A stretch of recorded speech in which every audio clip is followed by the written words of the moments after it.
దేవుని మహిమ కలుగును గాక. ఆదికాండం 37 అధ్యాయం 13వ వచనంలో అప్పుడు ఇశ్రాయేలు యోసేపును చూసి, నీ సహోదరులు షేకెములో మంద మేపుచున్నారు, నిన్ను వారి వద్దకు పంపెదను రమ్మన్నప్పుడు అతడు మంచిదని అతనితో చెప్పాను. హల్లెలూయా. దేవుని మహిమ కలిగింది. పెద్ద అర్థం చేసుకోవడానికి ఏమీ లేదు, కానీ హల్లెలూయా మంచిది. యోసేపు ఏమన్నాడంట, నీ యొక్క అన్నదమ్ములు అందరూ మందలు మేపుతున్నారు, గొర్రెల మందలు, వాళ్ళు ఎక్కడ ఉన్నారో, వాళ్ళు షేకెములో ఉన్నారో అని ఇక్కడ యాకోబు. ఇశ్రాయేలు అంటే ఎవరండి? యాకోబు. హల్లెలూయా. యాకోబు వాళ్ళ నాన్నగారు అంట. యోసేపు వాళ్ళ నాన్నగారు వాళ్ళ అన్నలో దగ్గర అన్నలు ఎంతమంది అంటే 11 మంది అన్నగారు. హల్లెలూయా. వాళ్ళ దగ్గరికి యోసేపు చిన్నోడు, అందరికంటే చిన్నోడు అంట. హల్లెలూయా. 12వ వాడు రాహేలుకు జన్మించాడు. హల్లెలూయా. కాబట్టి అతనంటే చాలా ఇష్టం అంట తండ్రికి. హల్లెలూయా. అందుకని ఈ యొక్క యోసేపుని అన్నను బాబును అన్న దగ్గరికి వెళ్ళాలి, నేను పంపిస్తాను, వాళ్ళు ఎలా ఉన్నారు ఏంటి చూసిరా అని చెప్పి పంపిస్తే మంచిది అన్నాడంట. హల్లెలూయా. హల్లెలూయా. మంచిది అన్నాడంట. చాలాసార్లు దైవ సేవకులు కూడా మంచిది అనే మాట ఉపయోగిస్తుంటారు. హల్లెలూయా. దేవుని మహిమ కలిగింది. ఏదైనా మన మంచిగా అంటారు కదండి. హల్లెలూయా. కాబట్టి ఇక్కడ మనం చూసినప్పుడు అప్పటికే ఈ 11 మంది అన్నదమ్ముళ్ళు కొంతమంది యోసేపుని ఆ నాన్నగారు ఎక్కువగా ప్రేమించంటే ఒక మంచి నిలువుటంగి ఒకటి పుట్టించారంట. చిన్నోడు వృద్ధాప్యంలో పుట్టాడని ఆ కడసడు వాడు, వీళ్ళందరూ పెద్దోళ్ళు అయిపోయారు, కొంచెం బలహీనంగా ఉన్న దాని మీద ఎక్కువ ప్రేమ చూపిస్తారు కదా అనేసి ఏం చేశారంట, ఒక నిలువుటంగి విచిత్రమైన రంగులతో ఏమన్నా నిలువుటంగి చేశారు. పుట్టిద్దుల్లోకి ఈ 11 మందిలో కొంతమందికి ఎలాగుండే, తమ్ముని మనకంటే ఎక్కువ ప్రేమించేస్తున్నారు అన్నిసార్లు అప్పటికే వచ్చేసింది. ఇంకా తమ్ముడు ఎలా ఉన్నావు అనే మాట కూడా అనట్లేదండి. ఇంకా మరింతగా పగపెట్టేస్తున్నారు. ఆ రోజు అలా పగపెట్టేసి ఇంకా వీళ్ళ నాన్నగారు విచిత్రమైన వస్త్రం పుట్టించారేమో, ఇంకా ఏర్చబడిపోయారండి. ఇతను ఏం చేస్తాడు, యోసేపు చాలా బుద్ధిమంతుడు. అన్నగారు ఏదైనా ఒక చెడ్డ పని చేస్తే ఆ నాన్నగారు చెప్తాడు, చెప్పాలి కదండి. మరి కుటుంబంలో ఎలా ఉంది ఏంటి అని చెప్పకపోతే ఎలా? అలే బాధ్యత కలిగినోడు, చిన్నప్పటి నుంచి బాధ్యత కలిగినవాడు. హల్లెలూయా. ఇలా ఉంది యోసేపు పరిస్థితి. ఇలాంటి అన్నదమ్ములు పగబట్టారు, మిక్కిలిగా పగబట్టారు, అసూయ పడుతున్నారు ఇతని మీద. అప్పటికే అసలు అసలు ప్రేమగా మాట్లాడి కూడా అప్పుడు లేడు. అలా టోళ్ళ మధ్యలో నేను పంపిస్తున్నాను రా అన్నాడంట యోసేపుని. హల్లెలూయా. యోసేపు ఏమన్నా తెలుసా, ఎప్పుడు యోసేపుకి ఎదురు తిరగడం అనేది లేదు. వినయమే అతనికి ఉన్నటువంటి ఆయుధం. హల్లెలూయా. అలాగేనండి నాన్నగారు మంచిదండి. మనమైతే వాళ్ళ దగ్గరికి ఎవడెళ్తాడు, వాళ్ళతో మంచి అలాగే ఎలాగా అయ్యి బాబు నేను ఉండలేదు బాబు, ఎక్కడైనా ఉంటాను కానీ అక్కడ అలాంటి వాళ్ళ దగ్గర నేను ఉండలేను. హల్లెలూయా. ఒక 6-5 ఆడపడుతున్న కాడికి ఎప్పుడన్నా సరే మనం కనీసం సంబంధం ఇవ్వడానికి తెలుసుకుంటాం కదా. అలాంటిది హల్లెలూయా. ఎంతమంది కోపం పడేవాళ్ళు, ఎంతమంది ఈర్షపడేవాళ్ళ మధ్యలో మనం కూడా మన ఇంటి పక్కన కూడా మనం బాధ పెడుతుంది. ఎప్పుడు ఏమనుకుంటామండి, ఇలాంటి కాడ ఉండకూడదు అనిపిస్తుంది. కానీ తెలిసి తండ్రి అంటే దేవుడు యోసేపుని ఎక్కడ పెడితే ఎలాంటి పరిస్థితుల్లో పెట్టినా అతను మంచిది డాడీ అని చెప్పాడు.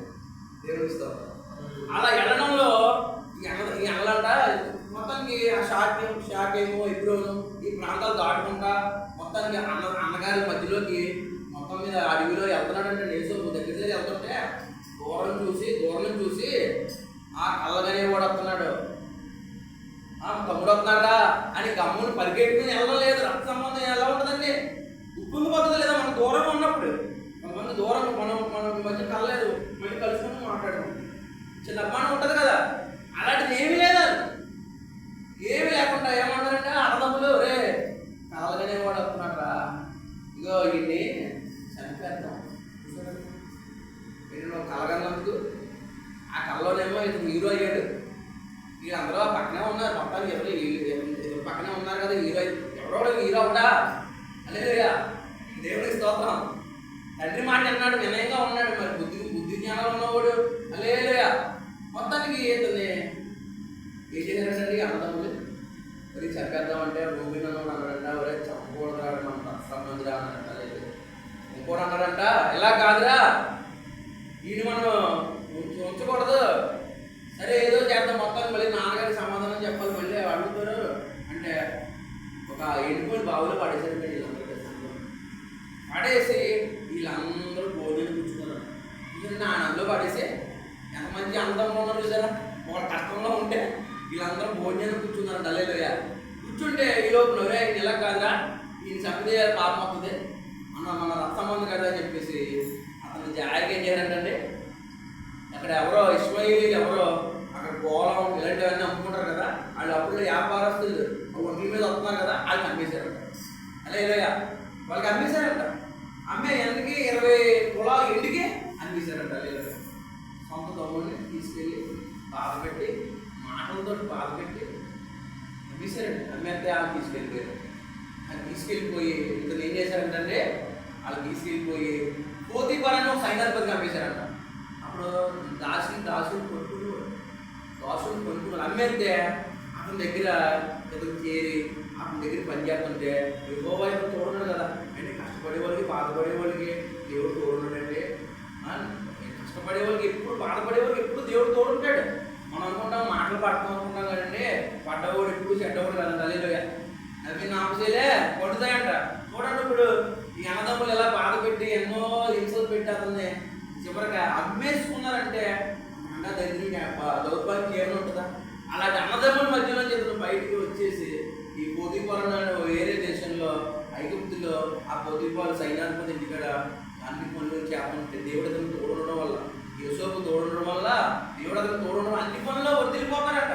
ఇలా చూసి పోతీఫర్ తనకున్న పొలాలేంటి, ఇల్లులేంటి, భార్య తప్ప తనకున్న అన్ని కూడా ఇతను అధికారంలో పెట్టేసాడట. చూసారండి నమ్మకత్వం ఉండడం వల్ల ఎక్కడికి వెళ్ళిన నాయకత్వం పోవట్లేదు. హల్లెలూయా. ఎక్కడికి వెళ్ళిన నాయకత్వము ఇంటికాడ ఉన్నా పై తందే పై చెయ్యి, బయటికి వెళ్ళినా తందే పై చెయ్యి. ఎందుకు? ఇతడు దేవుడు తోడున్నాడు, వర్తిల్తున్నాడు అని చూశాడు. అతను ఎప్పుడైతే వెళ్ళాడో వాళ్ళకి వేరు కలుగుతుంది కాబట్టి అతను ఇంకా అన్నింటిలో ఇచ్చి చేయడం. హల్లెలూయా.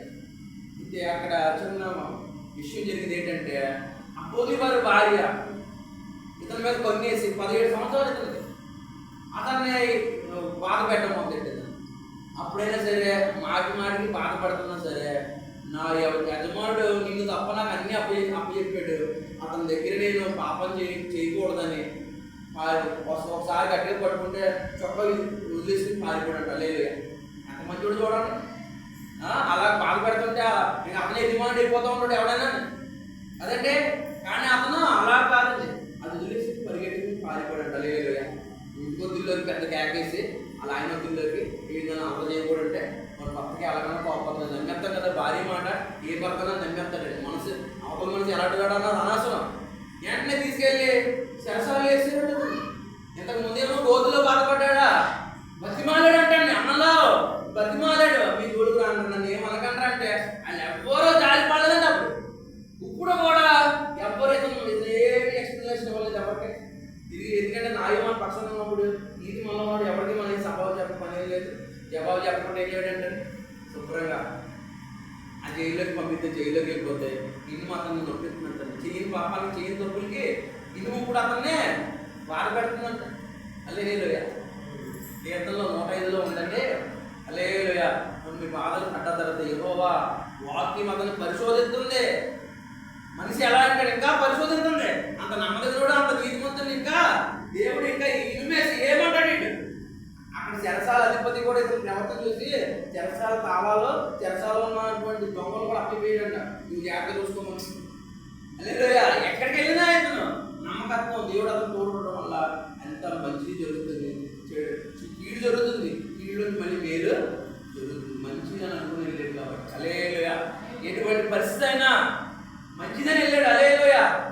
ఇప్పుడు ఎందుకేనంటండి, ఇప్పుడు ఇందులో నంటే ఒక పానాదాయకుడు రాజుగారికి పక్షాలు ఇచ్చేవాడు, రొట్టెలు ఇచ్చేవాడు, ఇద్దరు జైలుకి వచ్చేసారంట. ఎందుకు కానీ రాజుగారి కోపం ఇందులో పడిచారంట జైల్లో. వీళ్ళిద్దరికీ నంటే వీళ్ళ కళ్ళు వచ్చాయంటే రాత్రి పడుకుంటే యూసుఫ్ అడిగారంట.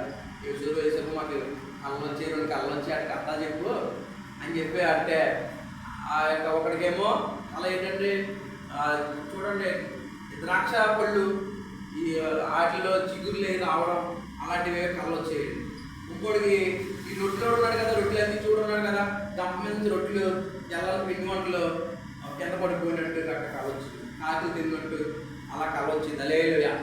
ఇప్పుడు ఇంతకే 2 కళ్ళకి అర్థం చెప్పాడు దేవుడు. ఆధీనం కళ్ళకి అర్థం చెప్పడం దేవుడు ఆధీనం అని. ఇగో ఈ యొక్క పక్షాలు కాకులు తిన్నామంటే నేను 3 రోజుల్లో ఉడికి చేస్తారా బాబు అని చెప్పాడు.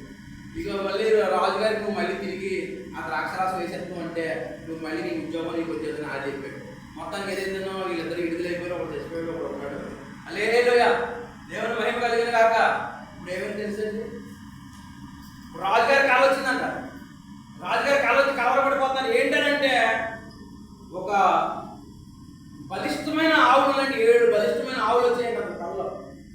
అలేలుయా.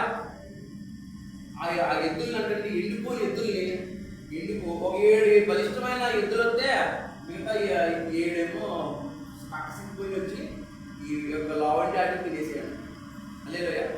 ఇలా కావచ్చు రాజుగారికి అర్థమవక 10 పుష్టిగా ఉన్న వెన్నులు ఉంటే ఇంకొక ఎండిపోయిన ఎన్నులు వచ్చి ఇల్లు తినేసాడు.